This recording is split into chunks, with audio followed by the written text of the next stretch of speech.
안녕하세요. 이 시간에는 불의한 청지기 비유에 대해서 질문을 받아서 같이 한번 얘기를 나눠보겠습니다. 불의한 청지기 비유는 이해하기 어려운 본문으로 유명한데, 본문 속에서 말 그대로 너무 불의한 사람이 오직 자기 자신만을 위해서 불의한 방법으로 자기의 살 길을 도모했을 뿐인데, 예수님께서는 마치 그가 잘했다는 것처럼 말씀을 하고 계시기 때문에 이제 크게 혼란스럽죠. 마지막에 물질과 참된 것을 비유하면서 어떤 쪽으로는 돈 욕심을 내지 마라 라는 식으로 결론을 내기도 하지만, 좀 더 구체적으로 성도가 그 물질을 가지고 해야 할 방향이 분명히 드러나는 구절입니다. 짧게 설명을 하자면, 이 청지기는 주인의 재산을 멋대로 쓰다가 발각이 났죠.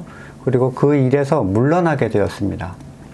그런데 아직 남아있는 아주 짧은 시간 동안 자기 멋대로 주인에게 빚진 사람들의 빚을 막 탕감해 주기 시작하는 거예요. 근데 이 빚의 탕감의 양이 대략 한 노동자 2년 정도의 일한 가치, 금액이었고, 이거 한 10명 정도만 해도 한 10년 정도는 충분히 살 수 있는, 근데 이 사람이 빚진 사람을 전부 다 불러다가 다 탕감을 해준 겁니다. 주인의 재산을 자기 멋대로 유용한 것도 문제인데, 마지막까지 이런 횡령을 한 거죠. 가중처벌감인데, 근데 예수님의 이에 대한 평가는 일반 사람들의 평가와는 다르기 때문에 더 어렵게 느껴집니다. 예수님께서는 그를 지혜 있게 처신했다라고 평가를 하고 계신데, 자, 오해하시면 안 되는 게, 그가 올바르게 행동했다 또는 정의롭다는 얘기가 아니라, 칭찬의 포인트가 그가 자기의 미래를 위하여 모든 것들을 행했다라는 데 있습니다. 그와 반대로 미래를 위하여 살지 않는, 또는 자신의 처소를 준비하지 않는 자들이 등장하는데, 의외로 이 사람들이 누구냐면 바로 빛의 아들들이라고 말씀을 하고 계세요. 16장 8절에 주인이 이 옳지 않은 청지기가 일을 지혜 있게 하였으므로 칭찬하였으니 이 세대의 아들들이 자기 시대에 있어서는 빛의 아들들보다 더 지혜로움이니라. 그러니까 예수님께서 단지 이 세상이 전부인 이런 세상에 속한 불의한 청지기도 자기 뒤를 보고 있는데, 정작 빛의 아들들은 그것에 대하여 무심하다라는 말씀을 하고 계시는 거예요. 빛의 아들들이 무엇을 어떻게 준비하여야 옳은가? 이 사람들도 위에 불의한 청지기와 비슷한 상황이 준비가 되어 있습니다. 첫 번째로 그들이 먼저 청지기라는 사실을 아셔야죠. 불의한 재물을 맡고 있는 청지기인데, 여기서 불의한 재물이라는 것은 11절에 나오는 참된 것과 대비가 되죠.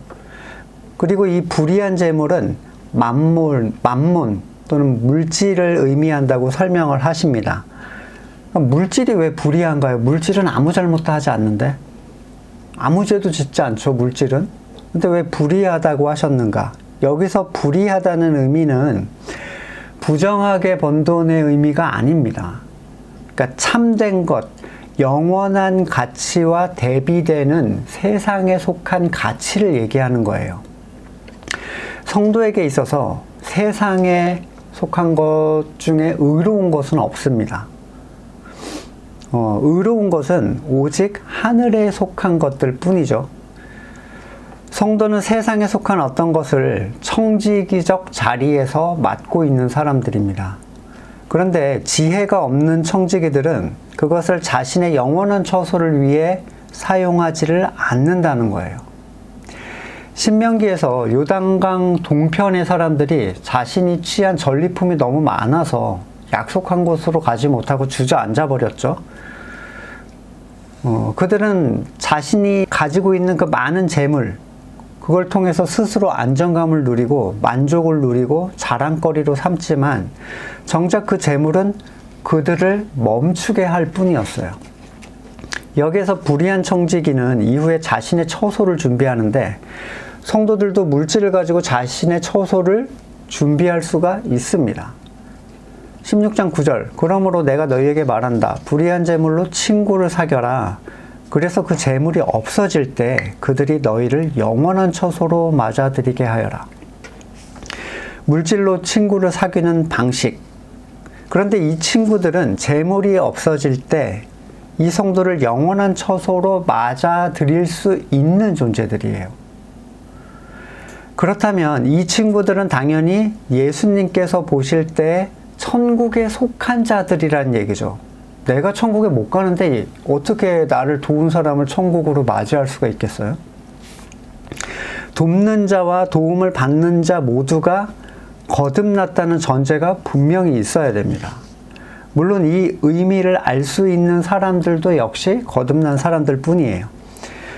불의한 재물을 가진 성도는 자기가 번 것이 아니라 주님께서 그에게 맡겨주신 나는 청직이라는 사실을 분명히 인지해야 됩니다. 그러니까 내 것으로 돕는 게 아니라 도우라고 주신 것으로 돕는다는 사실을 알아야 그를 청직이라고 얘기할 수 있겠죠. 내 것으로 도우면 내가 도운 게 됩니다. 그리고 그건 곧 내 의가 되죠. 하지만 받은 것으로 행했다면 나는 주님 앞에서 무익한 종이 될 뿐 그 도움은 주님께서 나를 통하여 그를 도우신 거예요. 성도 중에 부자가 있죠. 부를 맡은 사람이 있습니다. 저는 개인적으로 그런 분들이 더 어려운 자리에 있다고 생각을 해요. 부를 가지고 있으면서 이게 내 것이 아니다 라고 하기는 정말 어렵기 때문입니다. 분명히 내가 이래서 내가 불린 돈인데 내 것이라고 생각하지 않기가 어렵죠. 신명기 8장 12절 당신들이 배불리 먹으며 좋은 집을 짓고 거기서 살지라도 또 당신들의 소와 양이 번성하고 은과 금이 많아져 당신들의 재산이 늘어날지라도 혹시라도 교만한 마음이 생겨서 당신들을 이집트 땅 종살이하던 집에서 이끌어내신 주 당신들의 하나님을 잊어버리는 일이 없도록 하십시오. 17절로 넘어가면 당신들이 마음속으로 이 재물은 내 능력과 내 손의 힘으로 모은 것이다 라고 생각할 것 같아서 걱정이 됩니다. 그러나 주 당신들의 하나님이 당신들의 조상에게 맹세하신 그 언약을 이루시려고 오늘 이렇게 재산을 모으도록 당신들에게 힘을 주셨음을 당신들은 기억해야 합니다. 예수님께서는 형제를 도울 수 있는 자들, 다른 말로는 불의한 재물을 맡기신 자들에 대해서 그들이 감당해야 하는 일들을 그들이 하지 않았을 때 그것이 그들의 구원과 매우 밀접한 문제라는 사실을 말씀을 하셨습니다. 마지막 날 가서 책망받고 너 일 똑바로 못했네. 그러니까 앞으로 천국에서는 잘해. 이런 수준으로 끝나지 않는다는 거예요. 마태복음 25장 32절 이하에서 양과 염소를 나누듯이 그걸 가르는데 그 기준이 뭔지 되게 충격적입니다. 뭐 교회 일을 많이 했냐, 뭐 기도를 많이 했냐 이게 아니에요. 그 중에는 양과 이 염소들은 자신의 의도와 관계없이 주님을 돕지 않은 사람이 있고 자신의 의도와 관계없이 주님을 도운 사람들이 있습니다. 다들 이런 책망과 칭찬에 우리가 언제 그랬습니까? 내가 언제 주님을 도왔죠? 내가 언제 주님을 안 도왔습니까? 이렇게 질문하는 것에서 그들이 대한 어떤 존재들이 곧 주님께 행한 것이다 라는 것을 말씀하세요. 25장 40절에 진정으로 너희에게 말한다. 여기 내가 내 형제 자매 가운데 지극히 보잘것없는 사람 하나에게 한 것이 곧 내게 한 것이다. 45절에 이 사람 가운데 지극히 보잘것없는 사람 하나에게 하지 않은 것이 곧 내게 하지 않은 것이다. 그리하여 그들은 영원한 형벌로 들어가고 의인들은 영원한 생명으로 들어갈 것이다.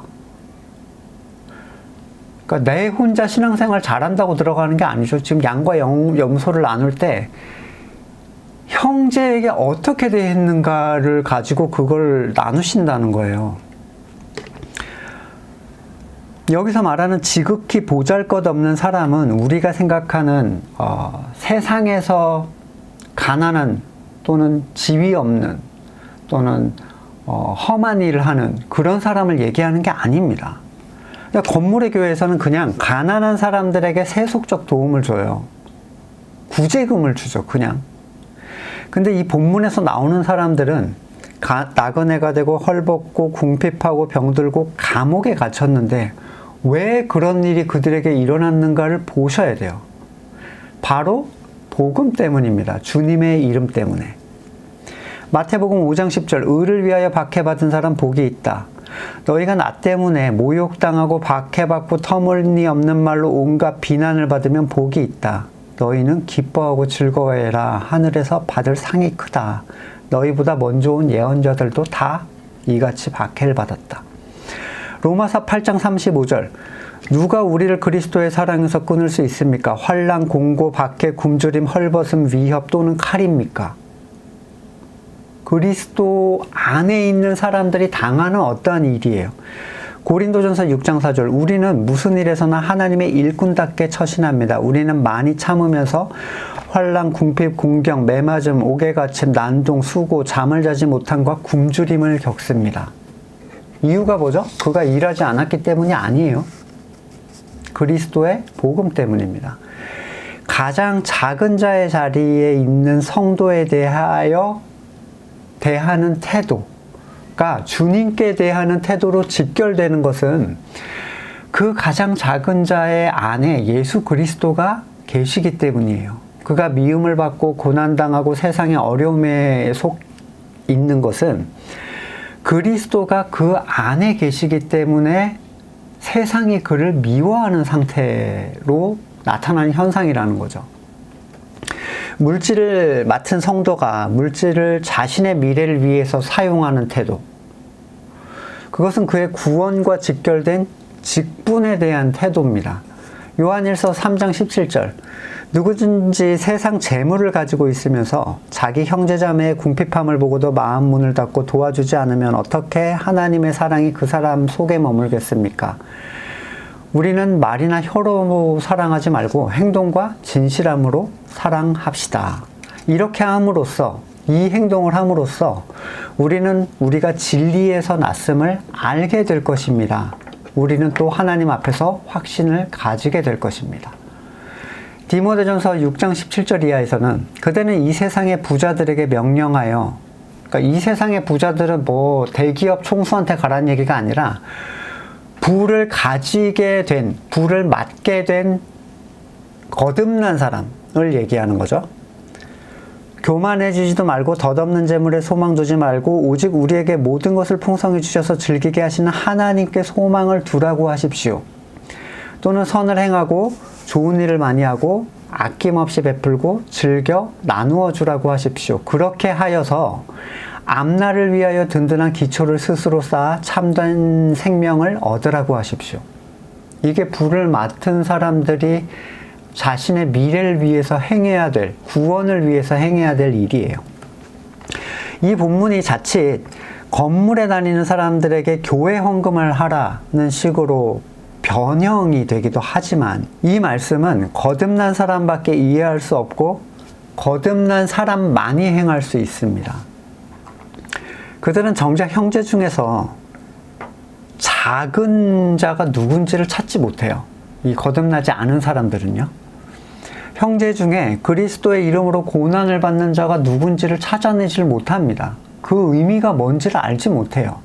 복음의 가치를 모르는데 어떻게 알겠어요? 그러니까 그냥 선교지, 어려운 선교지 갔다 그러면 그냥 막 그쪽에다 뿌리는데 선교지에 정말 복음을 전하는 사람들이 모두가 그렇게 하지 않는다는 사실을 여러분 아셔야 됩니다. 의외로 정말 복음을 전하는 사람이 많지 않아요. 어려운 지역이라고 하더라도.